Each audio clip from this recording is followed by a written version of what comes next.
आखिरकार ऊहापोह है।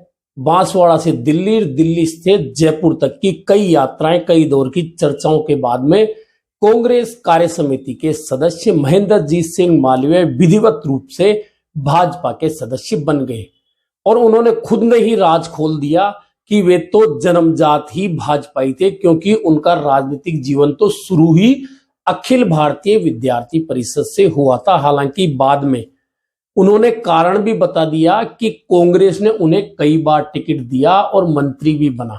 जी हां, लेकिन अब वे भाजपा के हो गए हैं और भाजपा में जाने के लिए उन्होंने जो बहाना बनाया है या जो बात कही है उस पर आपको भी बहुत हंसी आ सकती है। दरअसल महेंद्रजीत मालवीय ने भाजपा में जाते ही कहा है कि कांग्रेस ने राम मंदिर जाने से रोका, इससे आहत होकर वे भाजपा को ज्वाइन कर रहे हैं। तो सवाल हर आम और खास के सवाल यही होगा, दिलो दिमाग में यही होगा कि यदि कांग्रेस ने राम मंदिर जाने से मना किया है तो वह बात तो 22 जनवरी की थी।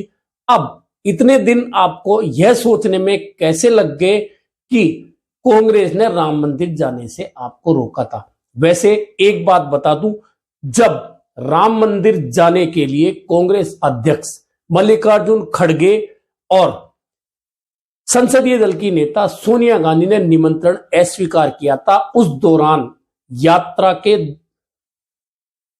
दौरान एक सवाल राहुल गांधी के सामने आया था पत्रकारों की तरफ से। तब राहुल गांधी ने बहुत स्पष्ट रूप से एक उस सवाल का जवाब दिया था। सवाल यह था कि राम मंदिर में कांग्रेस क्यों नहीं जा रही है, तो इसका जवाब राहुल गांधी ने यह दिया था कि वह भाजपा का इवेंट है, लेकिन यदि कोई भी कांग्रेसी, भाजपा, माकपा वर्कर, नेता जाना चाहता है तो वह अपनी मर्जी से जा सकता है। और राम मंदिर के शिलान्यास से ठीक पहले उत्तर प्रदेश के तमाम कांग्रेस नेता प्रभारी अविनाश पांडे के साथ में सरयू स्नान करके और राम मंदिर का दर्शन करने गए थे, रामलला के दर्शन करने गए थे। ऐसे में जो बहाना बनाया है महेंद्रजीत मालवीय ने वह बड़ा हास्यास्पद लग रहा है। खैर, उन्हें जाना था और वे चले गए।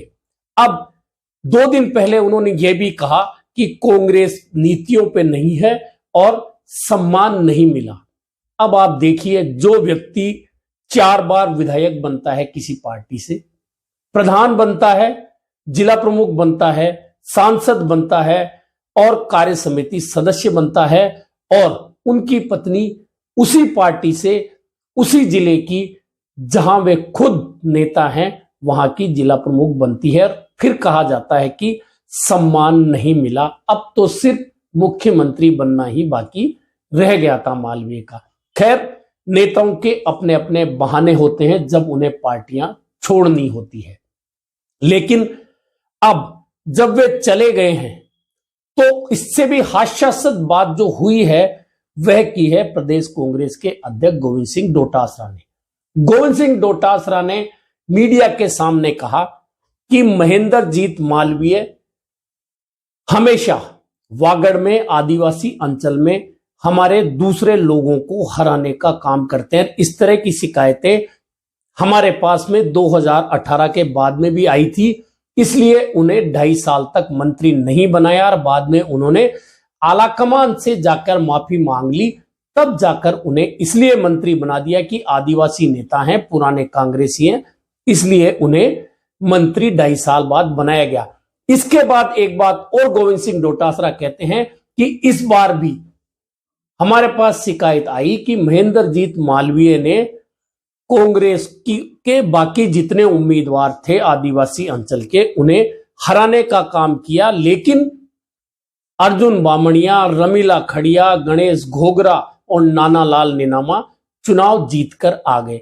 अब एक प्रदेश कांग्रेस अध्यक्ष के लिए इससे ज्यादा हास्यास्पद बात क्या हो सकती है कि जब 2018 में कांग्रेस को शिकायत मिली कि ये कांग्रेस को हरा रहे हैं, 2023 में जब शिकायत मिली कि ये कांग्रेस को हरा रहे हैं, तो फिर क्या प्रदेश कांग्रेस अध्यक्ष होने के नाते एक नोटिस देकर नहीं पूछा जाना चाहिए था कि मालवीय जी आपके खिलाफ ये शिकायतें हैं, आप इन पर क्या कहना चाहते हैं? दरअसल कांग्रेस की समस्या यही है, चाहे वे गोविंद सिंह डोटासरा हो, चाहे सचिन पायलट हो, चाहे अशोक गहलोत हो या दिल्ली आला कमान हो, कांग्रेस कभी भी इस तरह की शिकायतों पर कार्रवाई करने के या जवाब मांगने के ढीला छोड़ देती है। नतीजा यह होता है कि जो व्यक्ति लगातार पार्टी में आंखें दिखाकर रहता है वह हर पद पर आता रहता है, जैसा कि मालवीय ने किया। वे बांसवाड़ा जिले में ही नहीं, पूरे आदिवासी अंचल में एक तरह से कांग्रेस के दादा बन के रहे। और यह बात आप आदिवासी अंचल के किसी भी कांग्रेस के नेता कार्यकर्ता से पूछ सकते हैं कि आदिवासी क्षेत्र में कभी मालवीय के बिना कांग्रेस पत्ता भी नहीं हिला पा रही थी। अब बात वहां गुटबाजी करें वे भले हमेशा अशोक गहलोत के साथ रहे हों, लेकिन क्या अशोक गहलोत को यह बात पता नहीं थी कि महेंद्रजीत मालवीय लगातार इस तरह के प्रयास करते हैं कि आदिवासियों में नया नेतृत्व नहीं उभरे, क्योंकि अगर ऐसा होता है तो फिर उनका प्रभाव खत्म होता है। ऐसा कांग्रेस ने आंखें मूंदे रखी और नतीजा, जिस नेता को सर्वे सर्वा आदिवासी क्षेत्र में बनाए रखा, आज वही नेता पार्टी छोड़कर पार्टी की रीति नीतियों पर आवाज उठा रहा है, अंगुली उठा रहा है। खैर, ये कांग्रेस में लंबे समय से जो अनिर्णय की स्थितियां हैं उसका नतीजा सिर्फ मालवीय पार्टी छोड़ रहे हैं यही नहीं, बहुत से और नेता हैं जो लगातार चर्चाओं में है कि वे भी पार्टी छोड़ेंगे। और वे नेता भी वही हैं जो लगातार अपने क्षेत्र में सर्वे सर्वा पार्टी ने बनाए रखा जिन्हें, और उन्होंने खुद सर्वे सर्वा रहते हुए दूसरे लोगों को पनपने नहीं दिया, या किसी ने पनपने का प्रयास किया तो उसे कुचलने का काम किया। अब आज वही नेता कांग्रेस को आंख दिखाकर भाजपा की गोदी में जाने की तैयारी में है। खिलाड़ीलाल बैरवा ने भी 2 दिन पहले यही कहा कि देखते जाइए कितने नेता कांग्रेस छोड़कर जा रहे हैं। खिलाड़ीलाल बैरवा का राजनीतिक जीवन बहुत लंबा और पुराना नहीं है। आए और पार्टी ने उन्हें सांसद बना दिया, फिर विधायक बना दिया, फिर चेयरमैन बना दिया, और जैसे ही टिकट काटा पार्टी के खिलाफ बागी हो गए। हालांकि उनके बागी होने के बावजूद कांग्रेस जीतकर आई और वे तीसरे नंबर पर लुढ़क गए। ऐसे में समझ में आता है कि कोई भी नेता पार्टी से बड़ा नहीं होता, पार्टी का चुनाव चिन्ह उनकी जीत की गारंटी होता है। यदि खिलाड़ीलाल बैरवा खुद इतने बड़े नेता होते तो बागी होने के बाद भले ही जीतते नहीं लेकिन कांग्रेस को तो हराते, लेकिन उनका टिकट काटकर जिस संजय जाटव को दिया वह बड़े अच्छे मार्जिन से चुनाव जीतकर आज विधायक बन गए हैं। खैर, ये कांग्रेस की अपनी स्थिति है जिस पर कहा यही जा सकता है कि मोर नाचे ही नाचे लेकिन पैरों को देखकर रोए। लेकिन इन सब से हटकर एक बहुत महत्वपूर्ण बात जो गोविंद सिंह डोटासरा ने आज महेंद्रजीत मालवीय के जाने के बाद कही है कि देखते जाइए यह नेता किस स्तर पर जाएंगे। उन्होंने कहा कि मालवीय यदि इतने ही बड़े नेता होते तो दिल्ली में जेपी नड्डा ने उन्हें पार्टी ज्वाइन क्यों नहीं कराई। इतने दिन दिल्ली रुकने के बाद आखिरकार जयपुर आकर उन्हें पार्टी ज्वाइन करनी पड़ी। एक तो यह बताया, दूसरा बहुत महत्वपूर्ण बात गोविंद सिंह डोटासरा ने यह भी कही कि जैसे ही भाजपा के लोकसभा के टिकट का वितरण हो जाएगा भाजपा में बड़ा भूचाल आएगा, आप देखते रहिएगा। इस भूचाल से भाजपा घबरा जाएगी, डर जाएगी और कमजोर हो जाएगी। अब गोविंद सिंह डोटासरा कौन से भूचाल की बात कर रहे हैं? दरअसल एक और तो भाजपा 400 पार की बात कर रही है। प्रधानमंत्री कहते हैं 370 सीटों को टारगेट करिए, कार्य समिति में वे भाषण देते हैं, और दूसरी ओर एक के बाद एक कांग्रेस नेताओं को भाजपा खुद में शामिल कर रही है। और यह कोई नई बात नहीं है। फिलहाल भाजपा का जो 300 प्लस सांसदों का आंकड़ा है उस पर भी अगर आप नजर डालेंगे तो लगभग 65 से 70 विधायक सिर्फ मूल रूप से कांग्रेस के आपको नजर आने वाले हैं। अन्य पार्टियों से आने वालों का आंकड़ा अलग है।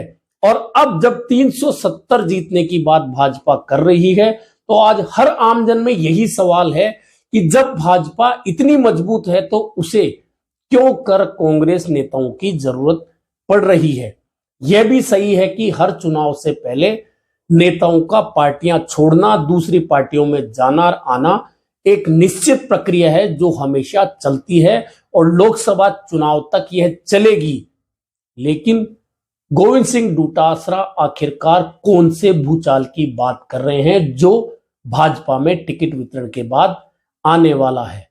हो सकता है कि कांग्रेस के नेताओं को भाजपा खुद में शामिल तो कर लेगी और यदि उन्हें भाजपा के मूल लोगों के स्थान पर टिकट देकर आगे बढ़ा दिया गया तो क्या भाजपा के नेता भी अपनी मूल पार्टी छोड़कर कांग्रेस की ओर रुख कर सकते हैं और क्या यही वह भूचाल है।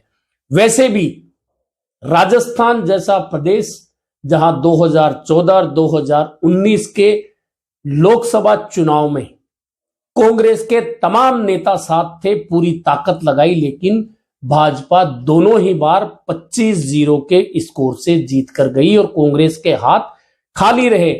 ऐसे में मालवीय कांग्रेस में रहते हुए डूंगरपुर बांसवाड़ा सीट पर कांग्रेस को जीत नहीं दिलवा पाए तो भाजपा में जाकर उन्हें क्या मिलने वाला है या भाजपा को क्या मिलने वाला है, क्योंकि भाजपा तो लगातार 2 बार से डूंगरपुर बांसवाड़ा लोकसभा सीट वैसे भी जीत रही है जब मालवीय भाजपा के खिलाफ खड़े होकर लगातार भाषण देते थे। ऐसे में बहुत सारी बातें हैं जो लगातार होंगी। नेता पार्टियां छोड़ेंगे, नेता पार्टियां में शामिल होंगे, कौन कहां जाएगा, कौन कहां आएगा, लेकिन क्या वास्तव में पार्टियों की अदला बदली में आने वाले भूचाल के कोई संकेत है, जैसे कि प्रदेश कांग्रेस अध्यक्ष गोविंद सिंह डोटासरा कहते हैं। ऐसे में उस भूचाल के आने का सभी को इंतजार होगा। फिलहाल तो लोकसभा चुनाव की तारीखों का सबको इंतजार है। जिस दिन तारीखों का ऐलान होगा, आचार संहिता लागू हो जाएगी, उसके बाद जब टिकट वितरण का खेल शुरू होगा तब असली दलों की अदला बदली देखने को मिलेगी और तब देखने को मिलेगा कि क्या भाजपा में भूचाल आता है या फिर कांग्रेस भूचाल से और ज्यादा हिलकर जीर्ण शीर्ण होने वाली है। अभी के लिए इतना ही, फिर मिलेंगे एक नए मुद्दे पर चर्चा के साथ।